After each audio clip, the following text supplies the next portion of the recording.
Never gonna win. Long as you're happy, you're always gonna grin.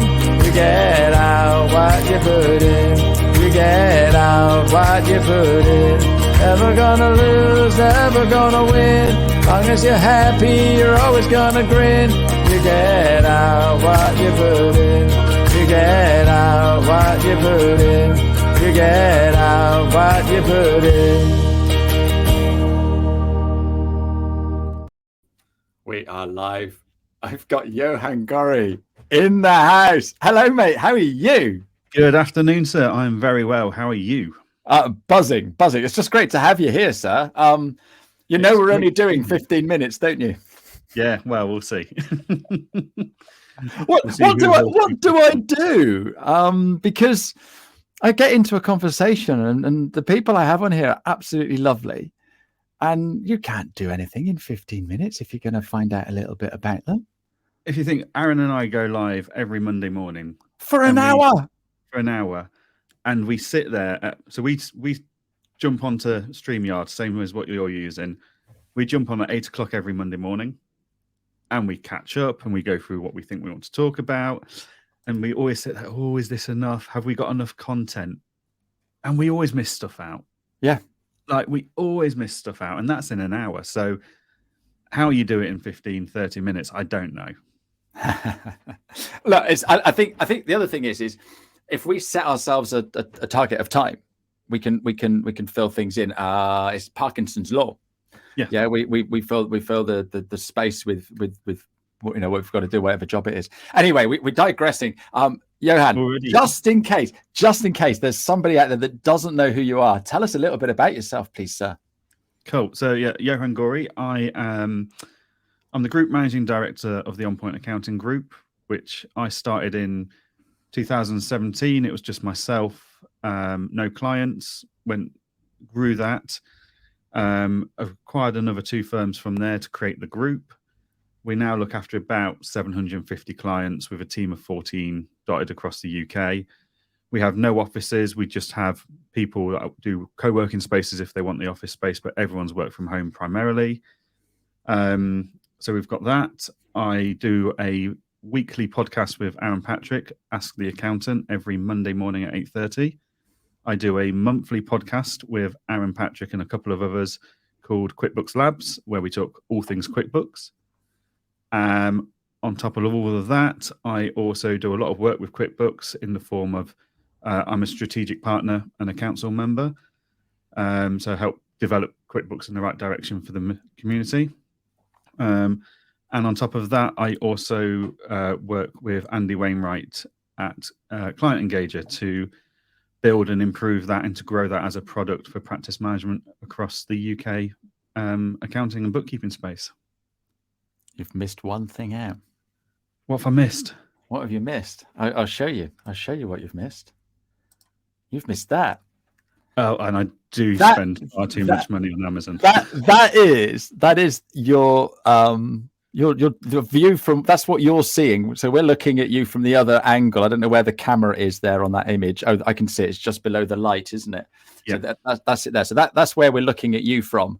But that is your view. So Is it polite to call you a tech nerd, or is that rude? I don't know. But you know your way around tech, don't you? I stumble my way around tech. Oh, you're too modest. You're too modest. I do love my tech, and I love anything that makes life quicker and easier.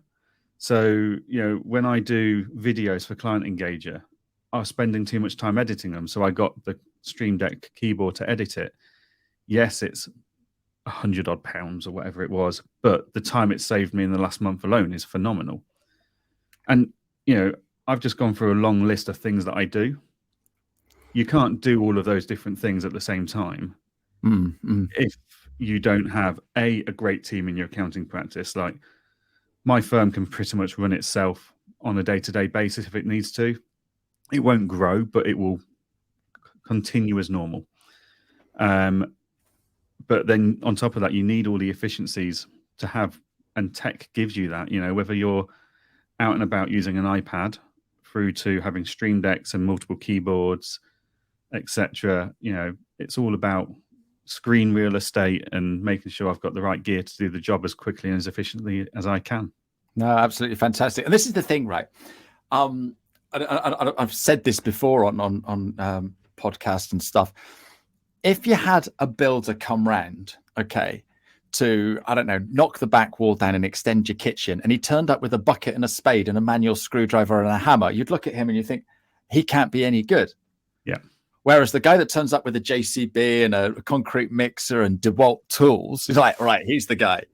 Yep. So why can't we do that in our business? And that's interesting because I've always done that from day one. I've always said we are a cloud-based accounting firm. Mm-hmm. We use the latest tech. And I've always taken that to the finest detail of, I don't turn up to a meeting with pen and pad. I turn up with an iPad and an Apple Pencil. Yeah. Not just because I enjoy using them, but that represents my brand and my image, both personal and business.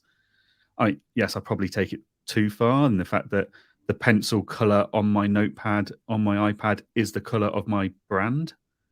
No, there's nothing wrong with a colored brand, mate. Absolutely not. I've even painted the back wall of my shed the same yellow.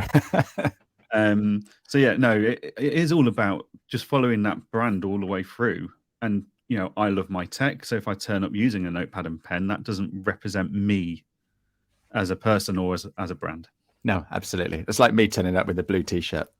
Yeah, it's not going to work. So we've got onto tech. I'm just going to cover a quick say hello because a lot of people are coming and say hello. We've got Kirsty, we've got Pavel, Sam, Path, and Emily. So thanks ever so much for saying hello. If anyone's got any questions for this, for Johann, just there's loads of areas that we can cover today. Then please pile into the chat and ask him a question. But the first thing, because we've started on tech and goodness knows what else, I want you to tell us a little bit about this. You've got 4 screens there. So you've got your MacBook Pro and then 3 other screens. And that's one of those big curvy things, isn't it? Yep. Wow. Yeah, so that big screen's actually, it's an LG ultra wide monitor. And the reason I really like LG is it's got some built-in software that basically will divide the screen up for me. Okay. So it then turns into 3. It turns into 3 screens. Well, it can turn into 8, but they're too small to be any use to anyone. Sure. So I have it in 4 quadrants, basically. So I've always got Teams, emails, calendar, and a web browser open on that. And the web browser is OpenAI for ChatGPT. Fantastic. So I've got a conversation called Bob, and Bob's my PA. So I've been training Bob, my PA, for the last few months, and he's getting very, very useful. It's like having an intern. Which wow, that's incredible. Doesn't make cups of tea though. It's a bit disappointing, but I'm sure you'll work something out. So you've got your 4 screens. You've got your microphone there. Is that 2 Stream Decks I can see in the middle? Yeah, so that's 2 Stream Decks. That's the XL and the Plus. So the Plus is more for, I use it for sound and lighting, and various bits where dials come in quite nicely. So a bit of video editing and stuff in the past. Fantastic. That was what it was purchased for. So your video editing thing is this box here, isn't it? Yes, so the box under my big screen, that's the video editing tool, which I've only had it about a month, but it's already saved me hours of effort. So, and again, the DeWalt drill is going to save your kitchen fitter hours and hours of screwdrivering, isn't it? Screwdrivering, is that a word? And then here we've got all these pretty lights. I love that. What's that then? So the lights, under the laptop. Yeah. What's those? All these buttons here. That's my new Rodecaster Duo. So is that the one? Is that the one can put sounds in and stuff like that? Yeah. Basically, I can run microphones, sound in and out, etc. You know, I can do things like applause. Love it, and stuff like that. So yeah, it just improves the quality of our podcasts. Yeah, and you're doing this in lives all the time. And there's one other thing there that I really don't know what it is. It's just here next to your headphones. What's this here? That's a traditional calculator. Oh my goodness! Oh, who'd have thought?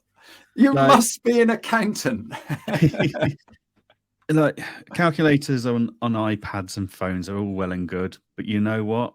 There's nothing replaces that feel of the deep syncing of a decent calculator's buttons and the clicking. You just feel more confident that yes, that number has been entered. Yeah, absolutely. Absolutely. That is amazing. That is amazing. So, anyone watching this and it's sort of like thinking, oh, I need all of that. What would be if I came in and said, look, I'm really sorry, you can't have all this tech. What would be the last thing that exclude the calculator? What would be the last thing, or anything that plugs into your computer? Because obviously you need your Mac. But if I turn around and say, look, I've got to wrestle all this off you, what would be the one thing that you're going to be holding on like that? Like, I can't let it go. It would have to be the ultra wide monitor. That's the foundation. Like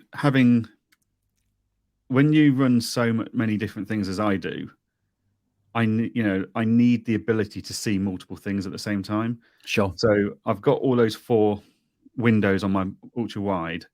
Then on my bottom 24-inch screen, I have it as a Windows tab, Safari tab, because everything's cloud-based for us. It's all website-based. My bottom screen has always got one, and I've named it Action. So that's what I'm doing everything on. And the top one is monitoring. So I have like a couple of tabs open on that Safari, which are like Client Engager and stuff where I'm monitoring what's going on. So maybe Dex dashboard would be on there. My Chaser dashboard would be up there.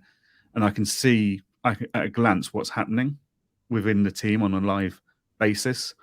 Whereas my bottom screen here, that's all about, right, I'm doing focused work like QuickBooks or whatever it is. Yeah, that's the one that you're looking at all the time. And then I've got all my communication on the ultra wide. Yeah. So I could get rid of everything. I could just about get through with a laptop screen and my ultra wide. Yeah, perfect. In the chat box, I'd just be interested to know how many screens everybody else has got. Samuel Green has come up with an idea. Maybe you could get a Wi-Fi kettle, so at least Bob can boil the water for you. I've only just convinced my wife that we should have a Ring doorbell. And Claire's saying she couldn't work without her Stream Deck. It saves so much time. Claire, I'm with you on that. The Stream Deck is just incredible, and this was designed for gamers or something, wasn't it? It wasn't for us mortals. No. But it's his name was just fallen out of my head, but he was on my show and he absolutely loves the is this Dave? Yeah, Dave. Yeah, brilliant. Dave, he has got an enviable cockpit of Stream Decks. Unbelievable. He must be sponsored by Stream Deck. So Kate's got 3 screens. And we've got a laptop plus 2, but 3 as well. Kate wants a Stream Deck. Get one, Kate. You'll never go back. I love it. You don't need the XL. You'll probably be fine with the normal 15-button one. But I love my knobs. I love my what's it called, the Plus with the knobs. Really helpful. It's fantastic. It was a real interesting one that I'm still playing with to try and get the best value out of it. Really. Yeah, and again, it's just going in and playing with it. So lots of people have got a couple of screens. Those are huge screens, Pavel, and a laptop and 2 screens. Wow. What can you put on a Stream Deck? I have 2 screens and a laptop. Dawn, we're going to have to do a Stream Deck show. I'll see if I can find the one I did with Dave Selick, that's it, Selick. Because we talked about Stream Deck on there, because that is absolutely incredible. His cockpit of Stream Decks basically makes a jumbo jet look quite simple. Yeah, you're right. Yeah, buttons. Yeah, and Claire has just been looking pretty. So look, let's just let everybody know. So here's my Stream Deck. All right, basically, I've got on there my emojis, because I use a lot of emojis. But if I scroll through, I've got controls for this show. And then this one here, that's when I do my podcast this afternoon. So on there, I've got the split button. So it just makes life easier rather than right-clicking. And each button is customizable. It's just, really clever. So yeah, Google that. This show might be sponsored by Elgato. You never know, Johann. Most of my desk is. Yeah, no. You're wearing Client Engager. Yeah. Okay. I used to work for Digital, so I've sold practice management software. I actually invented CRM in an old life 30 odd years ago when I first started doing sales. I had pieces of card in a box, and then I'd go and I'd phone somebody up, and they turn around and said, "Oh, speak to me in 6 months." And I'd grab hold of that and I'd move it 6 months down. That was the CRM. I never patented it. Otherwise, I could be Salesforce. But we've had Accountancy Manager.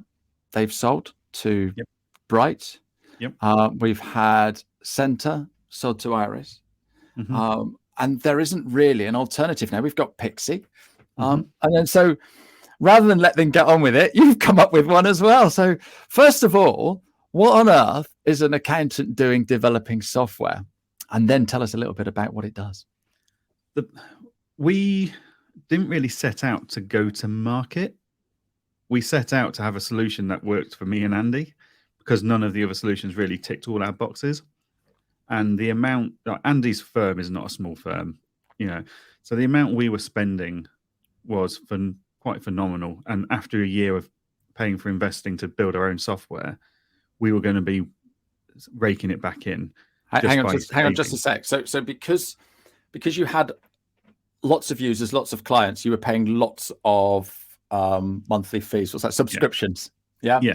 Like and over £2,000 a year. Thousands of pounds a year. And that's the thing, isn't it? I had Umesh on my show a couple of weeks ago, and he's built MyT, which is a bookkeeping software for exactly the same reason, because he's got so many clients that he needs on cloud bookkeeping. It just thought, well, I might as well build it myself. Yeah. And then, like you say, it then sort of like, well, actually, you've built your own. Can I buy some? And then before you know it, you're now a software house. Yeah. So, we did that. We then kind of had some more people interested back in September last year. So we kind of took it to market based on Andy and my own personal brands and reputations. We're investor free. Only Andy and myself invest time, basically, and we've got a developer who's paid. And we've gone from just us to supporting about 200 firms every month with another 80 odd on trial at any point. Wow, that is incredible. That is absolutely incredible. Yeah, there's a few points we wanted to prove. One is it shouldn't take forever to develop some software. So like our e-signing tool, we built it in 3 weeks and went public with it. Okay. We wanted to prove that we listen to the community, and if you listen to the community, you get a brilliant product. So isn't this what James Ashford did? Well, yeah. You just build the community, and what do they want? Let's have a bit of this. Let's have a bit of that. Yeah. No. So superb. every single one of our features is voted on in a poll. Oh, that's cool. In priority order from our community's poll. We do that for every 3 months, and we got fed up with practice management softwares. All of them say you should use us from day one, and I completely agree. Like I didn't get one until 80 clients in, and it was a headache to get set up. Yeah. But no one makes it affordable from day one. No, so you're bootstrapping. You've got no clients, and exactly. and So we have 0 to 9 clients for £9 a month. Like we've built it so that it's affordable from day one. Yeah. So we had a few points we wanted to make, and we wanted to prove that you don't have to be owned by or invested by venture capitalists or owned by big companies to be successful. And to make a product, software doesn't need millions of pounds in it to be amazing. It just needs a good community that is led by a team that respects and follows the community's direction and wishes. So more like the Co-op than Tesco. Yeah, basically. So that's fantastic news. So I was working with Jessica Pillow with a product called M-Trio. I don't know if you ever saw that, but it was built on Salesforce. So it was incredible. The power was amazing. And the problem we found that everybody wanted something different. So how do you manage with that? Because, in my practice, I cannot not have this. And I go to one provider and they do that, but they don't do this. And they don't, before. And it always seems to be a compromise. And there always will be, I think. But surely, because it's your software, you can build what you want, can you? If you got Stream Deck integration? No. So I have things I want, but because we've committed to our community that we'll build what the community as a whole wants very democratically, what I want doesn't come first. Okay. So we build based on those feedback, on those polls. Everyone can put ideas forwards. So a few people put the idea forward, can we link to Sage? So, cool, we'll put it on the poll. Out of 619 votes, 4 people voted for Sage. So Okay, Sage isn't getting built too quickly. That's not built yet. No. So, it doesn't matter, and it doesn't matter how big a firm is or isn't. Everyone gets their vote, and that's the result. So, and the benefit of it is, though, that everyone's learning from everyone in that community. Yeah. Like, I've evolved my processes like stupid amounts of times. I think I'm on the 19th onboarding process in 6 months. Because someone's got a really good idea here, and someone's got a really good idea. That's quite a cool idea, and that's a cool idea, and you just hybrid it. So it's really nice that everyone's sharing, but then everyone goes, oh, actually, if I did it that way, I don't need it to do this anymore. So we try to give as customizable process as possible. So I always say, I'm not here to tell you how to run your business. Yeah. I'm not here to tell you how to price your clients or how to manage your team. We are here to give you a software that enables you to run your business how you want to run your business. It's your business in the end. Yeah. Don't feel judged and influenced that you've got to run it some guru's specific way. Unless you want to do that, then that's fine. But ultimately, it's your business. You run it how you feel fit. We're going to try and provide you the best tool to allow you to do that. No, I love that. So how do I get into this community? So it's Practice Management Excellence by Client Engager on Facebook. Fantastic. I'm sure you'll drop a link in for us. I can do that for you. Yeah. Yeah, that would be great. It is technically a gated community from the point of view of. So you're not going to get riffraff like me in then. Well, as long as you say who you are and you're not one of our competitors, as it were, we'll let you in, because it sells the product for us, that community. Yeah, absolutely. Because you see our response times to questions. So a lot of these practice management softwares recently have put in new rules on their communities, like no feature requests, no support requests. And we're like, no, tell us what you want. Ask us questions on this. You could email us or call us 9 till 5, Monday to Friday. But if you actually put it in the Facebook group, on average, I'll have responded within 3 minutes. Wow, that's crazy. 7 days a week. But not only that, someone else has responded as well. Oh, what a great idea. Why would you want that? What a silly idea. And then we'll all, why wouldn't you want to be able to speak to your customers like that? It's like having a cup of coffee with every single customer every single week, or probably more often than that. And that is amazing. There's people in there that are not members of our group, are not users of our software yet. I am guessing that Kirsty, Kirsty is part of that group. And she would be. This is what I love about the accounting and bookkeeping community. Everybody is gorgeous. Look at that. 2 ticks and it's up. Doesn't that make you feel proud? I love it. I like that. Like, don't get me wrong. I love that I've got a software that makes my team's life so much easier. And I love that it's growing at the rate it is. But the bit I really love is the community. Like, we had a bit of an idiot in the community over the weekend, and the community jumped to my defense and, dealt with it basically without me having to interfere too much. Fantastic. People that are in that community, they're not necessarily practice management users. Like, they're not our customers necessarily, but they're watching us, and they are holding their own softwares to account by the fact that we're releasing new features pretty much every week. Yeah. Like, I go live in that community every Wednesday night at 7:30, so I'll be there tonight. Every Wednesday night, 7:30, I go live and I ask, what do you want me to cover as a topic? Or I'll choose a topic. I'll do that for 15, 20 minutes. And then I sit there answering questions as they come in on the comments. And you do that live? Every week, live. That's incredible. Unless I'm at a conference or on holiday, I do it live every week. No, I love that. I love that. Who else does that? Nobody. We said at the top that we're going to get through this time really, really quickly. I normally format this, and I've got loads and loads of questions I want to ask, and I could just chat to you forever. But there is one question I do want to ask. What challenges are you seeing accountants having at the moment? So, not just you in your practice, but obviously you know so many and you're listening to what they say. So what is the big thing at the moment that we're struggling with? It depends which part of the accounting segment you look at. So if I look around, you are what you surround yourself with. So I surround myself with tech-embracing, forward-thinking accountants and bookkeepers that love technology. They see the value.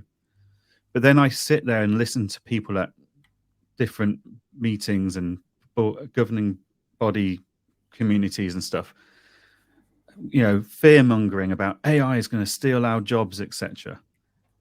Our biggest challenge is actually the majority of our industry do not have a positive outlook on technology still. Like OCR, Dext and auto entry were going to cost us thousands of jobs. Every bookkeeper was going to be out of work 5 years ago. They're not, though. Every bookkeeper now offers better value to their clients because they're using the Dext or auto entry or OCR technology in general to process documents so they can spend more time helping those businesses. Like, we couldn't have helped the amount of businesses we did through COVID if we didn't have the technology in place to get rid of the day-to-day data entry stuff. Like, we have so much more value, and the same principle is going to happen with AI technology. The industry as a whole needs to move forwards and be more embracing of technology and opportunities rather than always assuming it's there to make their lives miserable, it's there to make their lives difficult, or to take their jobs away from them. No, love that. And go back to my building analogy. Here, mate, we've just invented a JCB and a DeWalt screwdriver. Yeah. Who doesn't want that? Johann, you've been an absolutely amazing guest today. You're going to have to come back. Always happy to open my diary to you, Ashley. Thank you. I've just got one more question I want to ask you. But before that, I've got to shout out my guest for next week. I just keep having all these cool people on my show. I've got you this week. I think it says more about you, though. Oh, bless you. You're very sweet. And I got the lovely Rachel Harris next week. So I didn't put her name. I just put probably the coolest accountant with a question mark because she is just brilliant. So I've thoroughly enjoyed today. Thank you so much. My last question to you. I want you to go back to when you were at school, okay, in primary school, and you're running around the playground in your shorts. Okay. What did you want to be when you left school? So at primary school onwards, I never really knew what I wanted to be. I think I went through every boy's football, list. Spaceman, train driver. Football, no, I've never been a sportsy person, but fireman, vet, doctor, paramedic, policeman, army, air force, all of that. It was only really in secondary school I thought I knew what I wanted to do. And it was only in the last 2 years when I really enjoyed business studies as GCSE. So I left school with my GCSEs, and just as I left school, they turned around and said, "Oh, by the way, we think you're dyslexic." Oh, thank you for that. Then. It's like, cool, thanks for that. They hadn't invented it, had they? Yeah, that was still quite a new thing back then. But then I went to college to do a business diploma, and it was awful. And it was at that point I realized teachers shouldn't teach from textbooks. They need to teach from experience. So packed in college, if my parents ever ask, it was after 12 weeks. It was actually after 6. It took 6 weeks for the college to flag it with my parents. Got a severe telling off. What are you going to do with your life? Yeah, look at you, Johann. You're absolutely wasting your life here, aren't you, mate? So I actually put in letters to all the local accounting firms to do an apprenticeship. Oh, well done. Not one came back. So if you did that today, you'd spend all week going for interviews, wouldn't you? Yeah, you'd like to think so. But yeah, like I went to work for Argos, then I worked for an outdoor activity company. And 11 years later, after spending 5 of those in their finance department and as a finance manager, I went out and set up my current business. And it's like, I kind of took a punt that maybe accounting would be something I'd enjoy when I left school and left college. And it hadn't really been thought through. So I always think it's odd that I've come back to it. Because it wasn't something I ever thought of necessarily until I went, oh, I quite like running businesses and stuff and working in business. That accountants do that. Yeah. So I do that. And then got nowhere, but I've come back to the industry. And doing very well, sir, and helping lots of other people, which is what I love about you. I'll be tuning in on Monday. I love your show with Aaron. Thank you so much. Thank you for an insight of everything and all that tech advice as well. Thank you to everybody for all your lovely comments. It's really kind of you to join us today. We will be back next week, like I say, with Rachel. But thank you very much indeed, Johann. No problem at all. Thank you for having me, Ashley. It's been fantastic as always. Cheerio. You get out what you put in. Never gonna lose, never gonna win.